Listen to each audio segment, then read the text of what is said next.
taken up a tenancy with us. They were actually a tenant of another social landlord. They were hardly the best of tenants there, and in fact were evicted from their tenancy there. Now, they were overcrowded. They had an excessive number of animals. Again, it was lizards. They damaged the flat.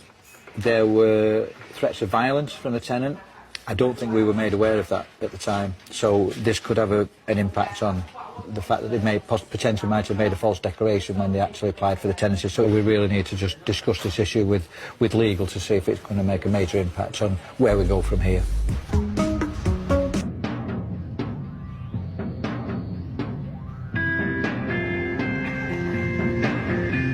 This morning, Ivan is returning to the flat of starter tenant Stephen.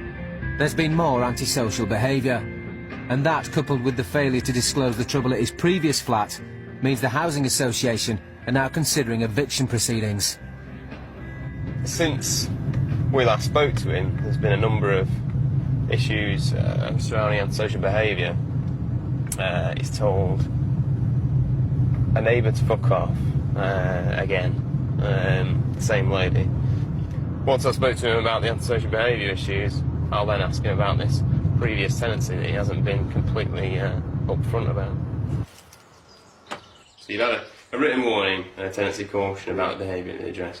These things that I'm going to speak to you now obviously follow on from that. Alright. The first one, now this follows somebody calling the RSPCA. I don't know that, yeah. You shouted to a female resident across the way, "You fucking bitch, you called the RSPCA." Do you remember saying that? No, but also I didn't say it, because obviously I must have said it, mustn't I? Yeah, okay. Obviously I'll have to go back and speak to our legal department about what happens next, because obviously these are alleged breaches of your tenancy. You've made a partial admission to some. Tell me about your previous tenancy. And what's that got to do with this?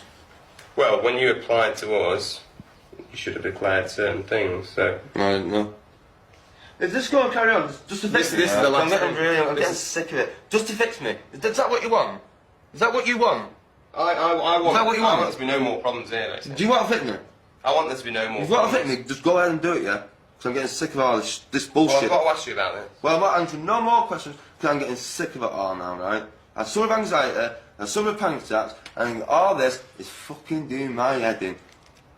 Well, I asked you to come for a meeting last week, didn't I? Yeah, well, I forgot, right? So that's why I'm here today. Because you didn't turn up. So I've got to ask you about it. I'm sorting my life out now. Do you know what I'm As before, the interview is prematurely ended by Stephen, who doesn't want to talk about the problems at his previous flat. Thanks for letting us in anyway.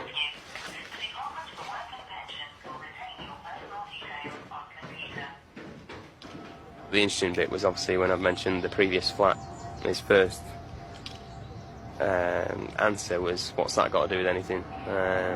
He knows exactly that he's been found out. I've instructed him that it's because when he's applied to us, he should have disclosed that to us. And at that point, he's decided that he's not going to answer any more questions. So I can go back to my legal team and say he's well aware of it, but he's not going to tell us anything about it. But what everyone's got to realise is in the charter, and when it's time for the property, I told them that I suffer of anxiety. And the medication's right down there on the floor to prove it. All it takes is someone to upset me and I fly, I can't help it. It's been difficult all the way through my life, been in care, come out of care at 16. I've had no help, I've defended for myself. Is it important for you to keep this flat? It is at the moment because I haven't got nowhere else to stay, do you know what I mean? So, at the moment, yeah. Despite Stephen's need to keep his home, if he fails to take the situation seriously, he will be evicted.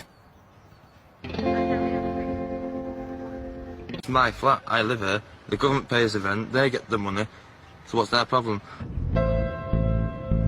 Further investigations revealed that apart from not declaring problems about his previous tenancy, he's also not declared his many criminal offences on his application form.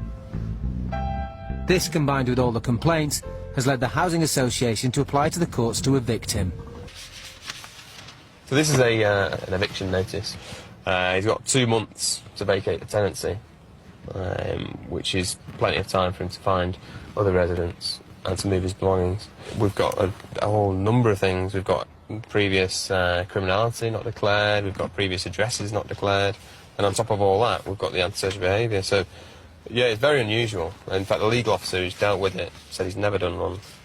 He only realised after he finished that the covering letter was 9 pages long, which is very, very rare. I will be glad to see him gone, because they don't deserve it. Because he's lied, he's managed to slip through the net.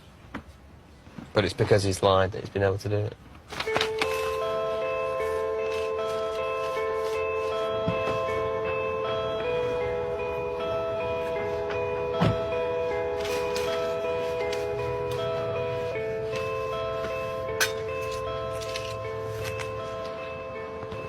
Hopefully he knows that if he carries on behaving like this, he'll never be able to settle anywhere. He's been evicted from one property within the last 12 months. He's now been evicted from another. He's got to realise at some point that he can't carry on the way he has.